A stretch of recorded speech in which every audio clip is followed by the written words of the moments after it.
జూపల్లి మీడియాతో మాట్లాడుతున్నారు. దాన్ని ఇప్పుడు లైవ్ లో చూద్దాం. తెలంగాణ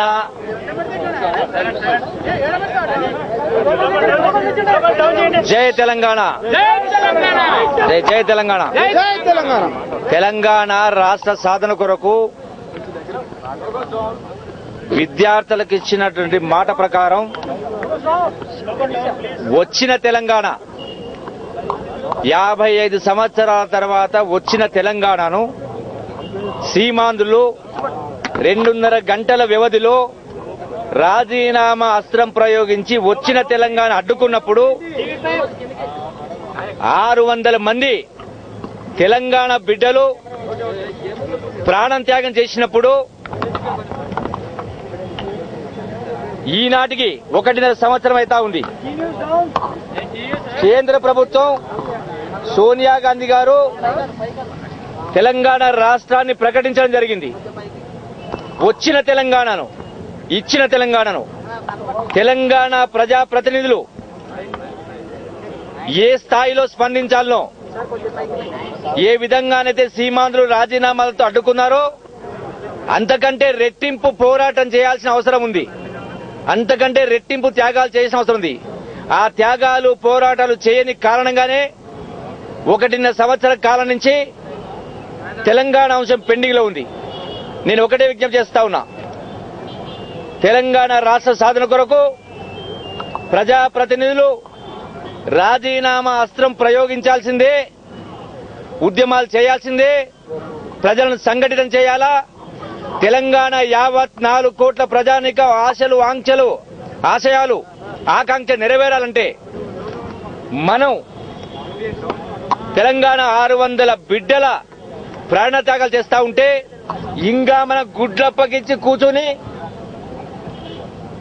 ఒకవైపున బిడ్డల్ని పోగొట్టుకున్న తల్లులు శోకిస్తా ఉంటే మనకు చీమ కుట్టినట్టుగా లేకుండా ఇప్పటికి కూడా స్పందించకపోవడం దురదృష్టకరం. కాంగ్రెస్ పార్టీ ఇవ్వడం జరిగింది. ఇప్పటికైనా ఏదైతే 5 రాష్ట్రాల ఎన్నికల తర్వాత తెలంగాణను ప్రకటిస్తామని చెప్పడం జరిగిందో కేంద్రం, ఈ నెలాఖరు వరకు అంటే వచ్చే జూన్ మాసం మొదటి వారం, 2వ వారం వరకు కేంద్ర ప్రభుత్వం నిర్ణయం రాకపోతే తెలంగాణ ప్రజాప్రతినిధులు స్పందించాల్సిన అవసరం ఉంది. కఠిన నిర్ణయాలు తీసుకోవాల్సిన అవసరం ఉంది తెలంగాణ రావాలంటే. నేను ఏ రోజు కూడా అన్న మాట పైన నిలబడ్డా తప్ప ఎక్కడ కూడా ఏ రోజు కూడా 1 ఇంచు కూడా పక్కకు కదలలేదు. ఉస్మానియాలో మొదటిసారిగా చెప్పిన 16 జనవరి 2010న మాట చెప్పడం జరిగింది. ఆ తర్వాత శ్రీకృష్ణ కమిటీ ఏర్పాటు చేయడం జరిగింది. అన్ని రాజకీయ పక్షాలు ఆగిన సంవత్సర కాలం మేము కూడా ఆగడం జరిగింది.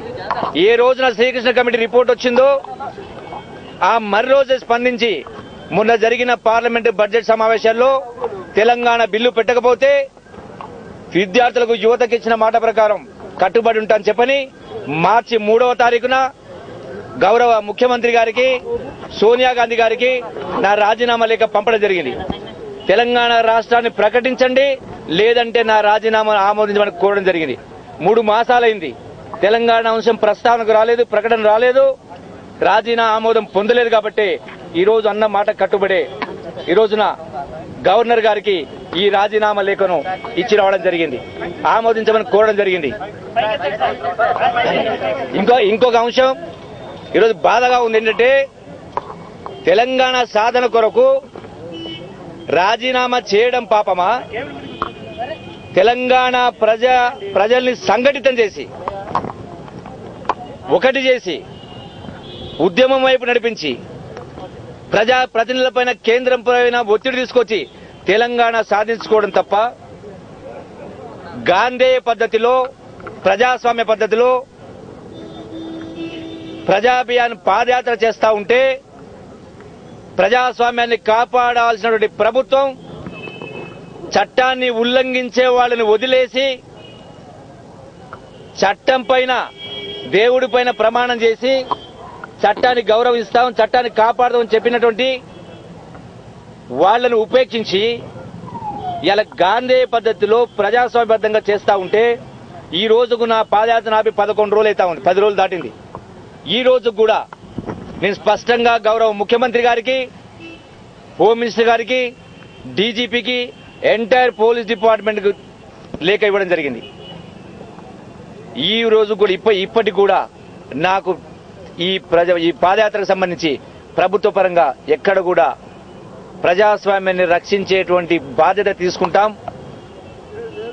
అడ్డుకునే వాళ్ళను తొలగిస్తాం, ఈ పాదయాత్ర కొనసాగించని చెప్పని ఇప్పటిదాకా నాకు ప్రభుత్వం తరఫున గాని, పోలీస్ డిపార్ట్మెంట్ తరఫున గాని ఎటువంటి హామీ లభించలేదు. నేను దీన్ని ఒకటే భావిస్తా ఉన్నా, తెలంగాణ ద్రోహులు తెలంగాణ రాకుండా ఉండడం కొరకు సీమాంధ్రులతో చేతులు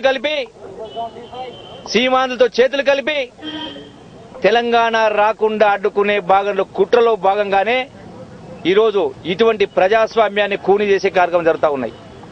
ఇది ప్రజాస్వామ్య మనుగడకే ప్రమాదకరం. ఇప్పటికైనా ప్రభుత్వం ప్రజాస్వామ్యాన్ని ఎవరైనా ఎక్కడైనా, ఏ వ్యక్తి గాని, సంస్థ గాని, ఏ పార్టీ అయినా ఎవరైనా ప్రజాస్వామ్యాన్ని కాపాడాల్సిన బాధ్యత ప్రభుత్వం పైన ఉంది. గాంధీ పద్ధతి చేస్తా ఉంటే మరి ఈ విధంగా నన్ను పాదయాత్ర చేయనీయకుండా ప్రజాస్వామ్యాన్ని కూని చేస్తూ ఎలా నన్ను అడ్డుకునే కార్యక్రమం చేసేటువంటి కార్యక్రమం చేయడం అనేది అంటే ఉద్దేశం ఏంటి? వీళ్ళు తెలంగాణ వాదులు ఎవరే గాని ప్రజల్లోకి వెళ్లకుండా, ప్రజలను సంఘటితం చేయకుండా తెలంగాణ రాష్ట్రాన్ని ఆపేదానిలో భాగంగా ఈ కుట్రలు జరుగుతూ ఉన్నాయి. నేను ఒకటే అంటా ఉన్నా, ఇలా కొందరు మాట్లాడుతూ ఉన్నారు. నేను స్పష్టంగా చెప్పిన తెలంగాణ ప్రణాళిక నాది. రాజీనామా చేసి ప్రజల్లోకి వెళ్లి ప్రజలను సంఘటితం చేసి ఉద్యమం చేసి తద్వారా ప్రజాప్రతినిధులు ఒత్తిడి తెచ్చి, కేంద్ర ప్రభుత్వం ఒత్తిడి తెచ్చి తెలంగాణ సాధించుకోవడం ఒకటే మార్గం. ఇది నా ప్రణాళిక. Premier consulting firm providing training in SAP, Java, .NET and Informatica for master's students. Adrex has a strong team of 70 recruiters and vendorship to Fortune 500 companies. Average consultant bench time is 34 days. Please visit www.adrex.com for more details.